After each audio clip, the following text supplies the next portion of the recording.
Bayangkan, bagaimana jika seorang pendosa justru lebih dekat menuju surga dibanding mereka yang merasa dirinya paling suci? Dan bagaimana jika satu jebakan logika dari Abu Nawas mampu menghancurkan kesombongan para penghakim, hingga membuat dua hati yang penuh dosa menangis dan bertaubat kepada Allah? Assalamualaikum warahmatullahi wabarakatuh. Di video kali ini, Anda akan menyaksikan kisah Islami penuh hikmah tentang kecerdasan luar biasa Abu Nawas yang tidak menggurui, tetapi berhasil menyentuh hati manusia lewat cara yang tak terduga. Sebuah cerita yang akan membuka mata kita, bahwa hidayah bisa datang dari cara paling sederhana, paling cerdas, dan paling menggetarkan jiwa. Tonton sampai akhir karena ada pelajaran hidup mendalam yang mungkin akan mengubah cara Anda memandang dosa, taubat, dan kasih sayang Allah. Sebelum mulai, jangan lupa bantu channel ini dengan tekan tombol like, tuliskan komentar terbaik Anda, dan subscribe agar tidak ketinggalan kisah-kisah Islami penuh hikmah lainnya. Selamat menyaksikan. Di bawah terik matahari yang membakar debu-debu kota kuno Baghdad, suasana alun-alun utama mendadak menjadi sangat tegang dan penuh sesak. Ratusan penduduk kota berkumpul membentuk sebuah lingkaran besar yang bergemuruh oleh amarah dan kebencian yang meluap-luap. Masyarakat dari berbagai kalangan kelas sosial seolah bersatu dalam satu tujuan yang sama, yaitu menghakimi. Di tengah lingkaran yang mengancam tersebut, terduduklah dua orang wanita yang pakaiannya telah lusuh, robek, dan berdebu. Mereka berdua adalah sosok yang selama ini dikenal sebagai pendosa publik, wanita yang keberadaannya dianggap sebagai aib dan kotoran bagi kesucian kota yang membanggakan peradabannya yang luhur. Tangan-tangan penduduk kota mulai menggenggam batu-batu tajam. Mereka merasa memiliki hak penuh sebagai wakil Tuhan di bumi untuk menjatuhkan hukuman seberat-beratnya kepada dua wanita malang tersebut. Para pedagang kaya, ahli ibadah yang merasa suci, hingga rakyat jelata, semuanya berlomba-lomba meneriakkan sumpah serapah. Mereka menuntut agar kedua wanita itu segera dilenyapkan dari muka bumi. Dalam pandangan kerumunan tersebut, dosa kedua wanita ini terlalu besar untuk dimaafkan, dan menghukum mereka adalah sebuah jalan pintas untuk membuktikan betapa suci dan bersihnya diri mereka sendiri di hadapan masyarakat. Sementara itu, kedua wanita yang berada di tengah kepungan hanya bisa menangis pasrah. Tubuh mereka gemetar hebat, menanti hujan batu yang akan segera menghancurkan raga mereka. Tidak ada lagi harapan di mata mereka, hanya ada penyesalan dan ketakutan yang mencekam. Mereka telah menerima kenyataan pahit bahwa masyarakat telah membuang mereka, dan mereka merasa bahwa Tuhan pun pasti telah menutup pintu ampunan rapat-rapat. Mereka merasa sebagai makhluk paling menjijikan di dunia, yang bahkan tidak layak untuk sekadar memohon belas kasihan. Kematian yang menyakitkan tampaknya menjadi satu-satunya ujung dari kisah hidup mereka yang kelam. Namun, tepat ketika batu pertama bersiap untuk dilemparkan, sebuah keheningan aneh tiba-tiba merambat dari pinggiran kerumunan. Sosok yang sangat dikenal oleh seluruh penduduk Baghdad melangkah maju dengan ketenangan yang luar biasa. Ia adalah Abu Nawas. Kemunculannya selalu membawa aura yang tidak biasa. Masyarakat mengenalnya sebagai sosok eksentrik yang kecerdasannya seringkali menembus batas-batas nalar manusia biasa. Kerumunan pun tanpa sadar membelah diri, memberikan jalan bagi sang cendekiawan untuk masuk ke tengah pusaran amarah tersebut. Mereka berasumsi bahwa Abu Nawas pasti akan memberikan fatwa yang semakin menguatkan niat mereka untuk menghukum kedua wanita itu. Setibanya di tengah alun-alun, Abu Nawas tidak langsung berbicara. Ia memutar tubuhnya perlahan, menatap satu persatu wajah-wajah beringas yang mengelilinginya. Ia melihat para saudagar yang sering menipu timbangan, ia melihat para pejabat yang korup, dan ia melihat orang-orang yang gemar membicarakan aib tetangganya. Kini, semua berdiri dengan dada membusung, seolah mereka adalah malaikat tanpa dosa. Abu Nawas memahami betul akar dari kebencian ini. Ia tahu bahwa kemarahan massa seringkali hanyalah sebuah tirai pelarian untuk menutupi rasa tidak aman dan dosa-dosa tersembunyi yang mereka lakukan di dalam kegelapan malam.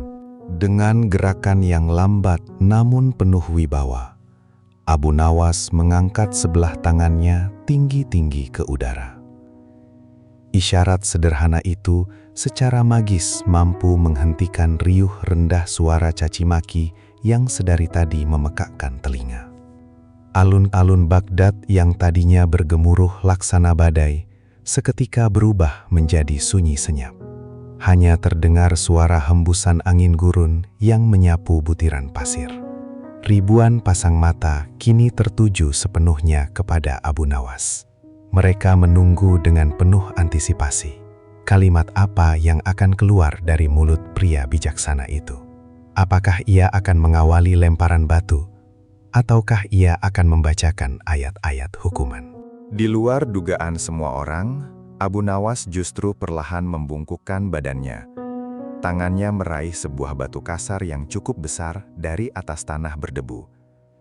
Ia menggenggam batu itu erat-erat dan memutarnya di tangannya, seolah sedang menimbang-nimbang beratnya.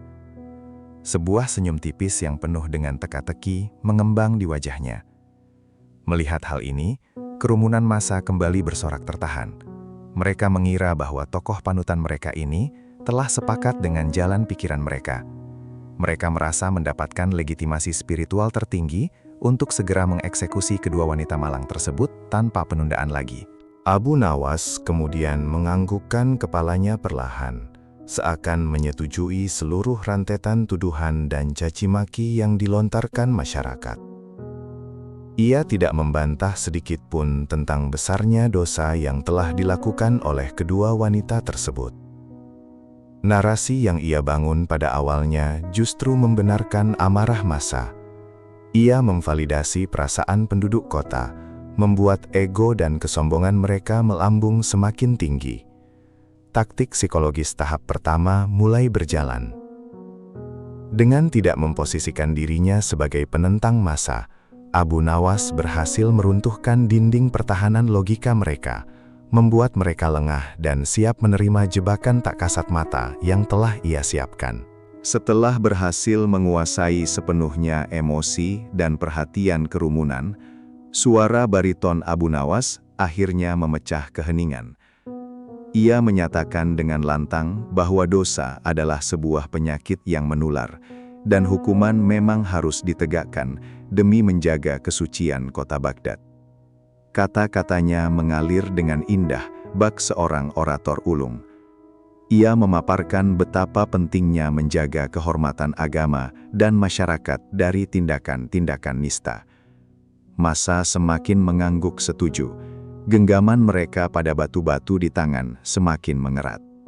Mereka sama sekali tidak menyadari bahwa mereka sedang digiring menuju sebuah jurang kesadaran yang akan membalikkan seluruh pemahaman mereka tentang keadilan. Namun, ketika suasana dirasa sudah mencapai puncak ketegangan, nada bicara Abu Nawas tiba-tiba berubah menjadi sangat pelan, berat, dan menusuk relung hati.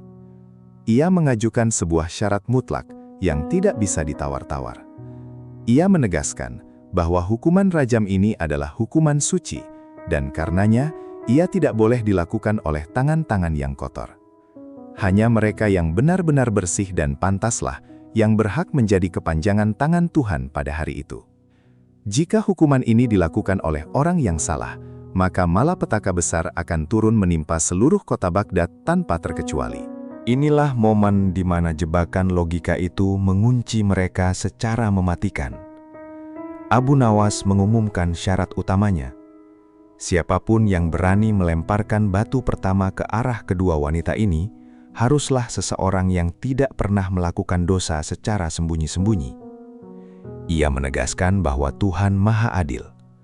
Jika ada seseorang yang memiliki dosa rahasia di malam hari, lalu ia berani menghukum orang lain di siang hari bolong, maka Tuhan akan langsung membongkar aib rahasia sang pelempar batu itu kepada seluruh penduduk kota sebelum fajar menyingsing esok hari. Pernyataan itu bergema keras, menghantam dinding-dinding kesombongan warga. Kalimat tajam Abu Nawas ibarat petir di siang bolong. Ancaman bahwa aib dan dosa rahasia mereka akan dibongkar oleh Tuhan secara seketika membuat nyali setiap orang yang hadir menjiut. Psikologi massa yang tadinya disatukan oleh rasa paling suci, kini hancur berkeping-keping digantikan oleh ketakutan individual. Setiap orang tiba-tiba teringat akan dosa-dosa menjijikan yang mereka lakukan di balik pintu-pintu rumah mereka yang tertutup. Mereka sadar bahwa dosa kedua wanita itu memang terlihat, karena mereka hidup di jalanan. Namun dosa para penduduk kota ini jauh lebih hitam. Hanya saja Tuhan masih berbaik hati menutupinya dengan tirai kehormatan. Keheningan yang mencekam kembali menyelimuti alun-alun Baghdad. Tidak ada satupun yang berani bersuara. Lalu, terdengar sebuah suara kecil, namun sangat menggema. Suara sebuah batu yang terjatuh membentur tanah berpasir. Seorang pedagang kaya yang paling keras teriakannya di awal tadi, perlahan menundukkan kepalanya, melepaskan batu dari genggamannya, dan berbalik melangkah pergi, tanpa mengucapkan sepatah kata pun. Ia lebih memilih untuk menyimpan aibnya sendiri, daripada mengambil resiko dihancurkan reputasinya oleh Tuhan, demi memuaskan nafsunya untuk menghukum orang lain. Jatuhnya batu pertama memicu efek domino yang luar biasa. Satu persatu, suara batu yang berjatuhan ke tanah terdengar bersahutan. Tak ada lagi yang merasa dirinya pantas menjadi Tuhan bagi orang lain. Para ahli ibadah yang sombong, para pemuda yang beringas, hingga para wanita tua yang suka menggunjing, semuanya menunduk malu. Mereka berjalan mundur, membubarkan diri dengan langkah gontai dan pikiran yang berkecamuk. Jebakan cerdas Abu Nawas telah berhasil membongkar topeng kemunafikan massal, menelanjangi kesombongan rohani mereka, tanpa ia harus mengeluarkan satupun dalil larangan yang menggurui. Dalam waktu yang sangat singkat, alun-alun utama Baghdad yang tadinya disesaki oleh lautan manusia yang haus darah, kini telah berubah menjadi lapangan kosong yang sunyi. Yang tersisa hanyalah tumpukan batu-batu berserakan di atas tanah, menjadi saksi bisu atas runtuhnya arogansi massal. Pemandangan itu sangat surrealis. Tidak ada tetesan darah yang tumpah, tidak ada kekerasan fisik yang terjadi. Abu Nawas telah memenangkan sebuah pertempuran psikologis tingkat tinggi. Ia membuktikan bahwa cermin yang memantulkan dosa sendiri jauh lebih menakutkan bagi manusia dibandingkan pedang algojo sekalipun. Kini, hanya tersisa Abu Nawas dan kedua wanita malang tersebut di tengah alun-alun. Sang cendekiawan jenius itu perlahan membuka genggaman tangannya sendiri. Ia menjatuhkan batu yang sedari tadi dipegangnya ke tanah. Meskipun banyak orang meyakini bahwa Abu Nawas adalah sosok suci yang mungkin saja terbebas dari dosa besar dan pantas melempar batu itu, ia tetap memilih untuk melepaskannya. Tindakannya ini menunjukkan sebuah ketawaduan yang luar biasa. Ia menyadari sepenuhnya bahwa manusia yang merasa dirinya suci dan berhak menghakimi, justru pada hakikatnya sedang terjangkit penyakit hati yang paling berbahaya di mata Tuhan. Dengan langkah yang pelan dan tenang, Abu Nawas berbalik dan berjalan mendekati kedua wanita yang sedari tadi masih terisak dalam tangis ketakutan. Mereka masih menutupi wajah mereka, belum sepenuhnya menyadari bahwa maut telah menjauh. Mereka mengira Abu Nawas sendirilah yang akan mengeksekusi mereka. Namun, alih-alih mendengar hardikan atau melihat kilatan batu yang dilemparkan, yang mereka rasakan adalah kehadiran sebuah sosok yang memancarkan aura ketenangan dan perlindungan. Sebuah aura kasih sayang yang mungkin belum pernah mereka rasakan sepanjang hidup mereka yang keras di jalanan kota Baghdad. Kedua wanita itu perlahan mendongakkan kepala mereka yang dipenuhi debu. Dengan tubuh yang masih gemetar hebat, mata mereka bertemu dengan tatapan Abu Nawas. Di sana, mereka tidak menemukan kilatan amarah, kebencian, apalagi rasa jijik yang biasa mereka terima dari orang-orang. Yang mereka lihat di mata sang cendekiawan hanyalah lautan belas kasih yang sangat dalam. Sebuah pandangan welas asih tanpa syarat. Tatapan tanpa penghakiman itulah yang justru menjadi pukulan paling keras bagi hati nurani mereka. Sebuah pukulan kelembutan yang mampu menghancurkan dinding kebekuan jiwa yang selama ini menutupi hati mereka. Abu Nawas kemudian merendahkan tubuhnya, berjongkok agar pandangannya sejajar dengan kedua wanita tersebut. Ia tidak memulai interaksinya dengan membacakan ancaman neraka atau memberikan ceramah moral yang panjang tentang betapa kotornya pekerjaan mereka.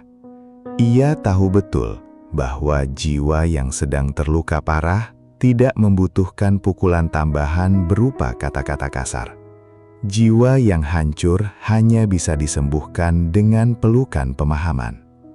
Ia memilih untuk berbicara dengan nada suara yang sangat lembut, seakan seorang ayah yang sedang berbicara kepada anak perempuannya yang sedang tersesat jauh dari rumah. Dalam narasi penjelasannya, Abu Nawas menyampaikan sebuah pemikiran yang sama sekali tidak pernah terbayangkan oleh kedua wanita itu. Ia tidak membenarkan perbuatan maksiat mereka, namun ia menempatkan dosa pada perspektif yang berbeda. Ia mengisyaratkan bahwa masyarakat yang baru saja pergi meninggalkan mereka sebenarnya sama-sama memiliki tangan yang berlumuran dosa batin. Abu Nawas menarasikan bahwa tidak ada manusia yang bersih dari kesalahan. Perbedaannya hanyalah Allah sedang membuka aib kedua wanita ini di dunia sebagai bentuk teguran cinta, sementara aib orang-orang congkak tadi masih ditutupi untuk menguji kesombongan mereka. Narasi Abu Nawas menembus pertahanan batin kedua wanita itu. Ia menjelaskan secara tersirat bahwa kejadian mengerikan hari ini bukanlah tanda bahwa Tuhan membenci mereka. Sebaliknya, kejadian ini adalah bukti nyata bahwa Tuhan masih sangat memperdulikan nasib mereka. Tuhan mengizinkan mereka menghadapi maut di alun-alun ini semata-mata agar mereka menyadari kekeliruan mereka sebelum ajal yang sesungguhnya tiba. Jika Tuhan membenci mereka, Tuhan akan membiarkan mereka terus tenggelam dalam dosa dan pujian duniawi para pria hidung belang hingga hari kiamat tiba tanpa ada kesempatan untuk bertaubat. Abu Nawas kemudian mengalihkan pandangan mereka dari tanah yang berdebu menuju hamparan langit senja yang luas. Lewat bahasa kiasannya, ia mengingatkan kembali tentang keluasan ampunan Sang Pencipta. Ia menarasikan betapa rahman dan rahimnya Tuhan yang kasih sayangnya selalu jauh mendahului kemurkaannya. Ia meyakinkan mereka bahwa lautan ampunan Tuhan jauh lebih luas dibandingkan samudra dosa manusia, sebesar apapun dosa tersebut.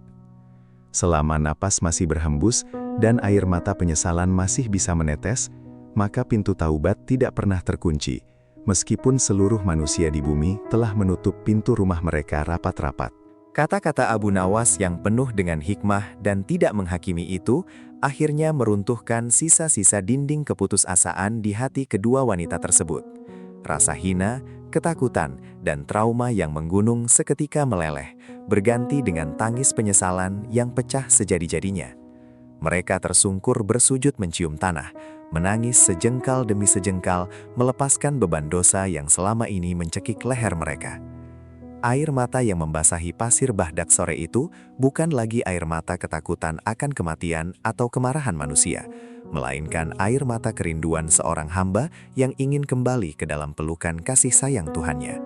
Tangis histeris itu adalah momen transmutasi jiwa yang luar biasa. Di alun-alun berdebu yang tadinya disiapkan sebagai ladang pembantaian, justru lahir kembali dua jiwa suci yang baru.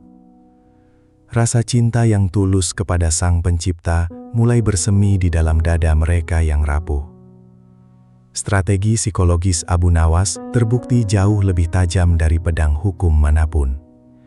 Dengan memposisikan dirinya bukan sebagai hakim, melainkan sebagai penunjuk jalan yang berempati, ia berhasil mengubah trauma penghakiman sosial menjadi sebuah epifani spiritual yang menyentuh inti terdalam kemanusiaan. Melihat fenomena kebangkitan spiritual yang terjadi di hadapannya, Abu Nawas tersenyum lega. Ia tidak membutuhkan ucapan terima kasih dari kedua wanita tersebut karena ia tahu tujuannya telah tercapai. Tanpa mengucapkan sepatah kata perpisahan pun, sang cendekiawan eksentrik itu memutar tubuhnya perlahan dan melangkah pergi, membelah kesunyian alun-alun kota yang mulai meremang. Ia membiarkan kedua wanita itu menikmati keintiman mereka berduaan dengan Tuhan. Baginya, tugasnya sebagai pelayan kebijaksanaan telah selesai hari itu. Ia kembali tenggelam dalam keramaian lorong-lorong kota Baghdad yang menyimpan ribuan kisah lainnya. Peristiwa epik di alun-alun sore itu menjadi titik balik yang absolut bagi kehidupan kedua wanita tersebut. Mereka benar-benar meninggalkan kehidupan kelam mereka secara total. Mengubah identitas dari pendosa yang dihinakan menjadi hamba-hamba yang menebar kebaikan. Hari demi hari, mereka isi dengan laku ibadah yang tulus, berbagi dengan fakir miskin, dan menjauhkan diri dari gemerlapnya dunia fana. Ketulusan taubat mereka memancarkan cahaya kebaikan yang perlahan mulai menyadarkan penduduk kota. Orang-orang yang dulu ingin merajam mereka, kini justru menunduk hormat melihat betapa drastisnya perubahan akhlak kedua wanita itu. Seiring berjalannya waktu, dedikasi ibadah mereka mengantarkan mereka pada derajat spiritual yang tinggi. Dalam catatan kisah-kisah hikmah, kedua mantan pendosa ini kemudian dikenal sebagai wanita-wanita suci yang doanya mustajab. Sosok yang seolah menjadi kekasih Allah. Mereka mengajarkan kepada dunia bahwa seburuk apapun masa lalu seseorang, masa depannya masih bisa sebersih kain putih jika taubat yang dilakukan sungguh-sungguh berasal dari dasar hati. Mereka menjadi monumen hidup yang membuktikan bahwa kasih sayang Tuhan senantiasa mengalahkan keadilan matematis manusia. Kisah ini juga meninggalkan luka kesadaran yang dalam bagi seluruh penduduk kota Baghdad. Peristiwa hari itu mengajarkan mereka tentang bahayanya kesombongan spiritual. Masyarakat belajar untuk lebih sibuk menghitung dosa dan aib mereka sendiri, alih-alih menghabiskan waktu bertindak sebagai detektif atas dosa orang lain. Pendekatan revolusioner Abu Nawas berhasil menanamkan pondasi moralitas baru, bahwa dakwah yang paling efektif bukanlah yang mematikan karakter seseorang dengan palu penghakiman, melainkan dakwah yang memeluk jiwa-jiwa terluka dengan sentuhan empati dan kebijaksanaan psikologis. Pada akhirnya, warisan terbesar Abu Nawas bukanlah pada seberapa banyak lelucon cerdik yang ia ciptakan, melainkan pada kemampuannya menyelamatkan kemanusiaan menggunakan kecerdasan akal budi. Jebakan logikanya yang brilian telah membuktikan bahwa dakwah tidak melulu soal dalil tekstual, tapi juga soal memahami anatomi jiwa manusia. Melalui satu pertanyaan yang mematikan, ia tidak hanya menyelamatkan 2 nyawa dari kematian yang kejam, namun ia melahirkan 2 orang kekasih Allah dari rahim keputusasaan. Inilah esensi tertinggi dari kebijaksanaan Islam, di mana rahmat dan kasih sayang selalu menjadi pemenang mutlak di atas segala bentuk kemurkaan. Demikian kisah penuh hikmah kali ini. Semoga cerita tentang kecerdasan dan kebijaksanaan Abu Nawas ini bisa menjadi pelajaran berharga untuk kita semua, agar tidak mudah menghakimi orang lain dan selalu membuka hati untuk menjadi pribadi yang lebih baik di hadapan Allah. Jika kalian suka dengan cerita Islami seperti ini, jangan lupa bantu dukung channel ini dengan menekan tombol like, tuliskan komentar terbaik kalian, dan subscribe agar tidak ketinggalan kisah-kisah penuh hikmah lainnya yang akan kami hadirkan setiap harinya. Terima kasih sudah menonton sampai akhir. Wassalamualaikum warahmatullahi wabarakatuh.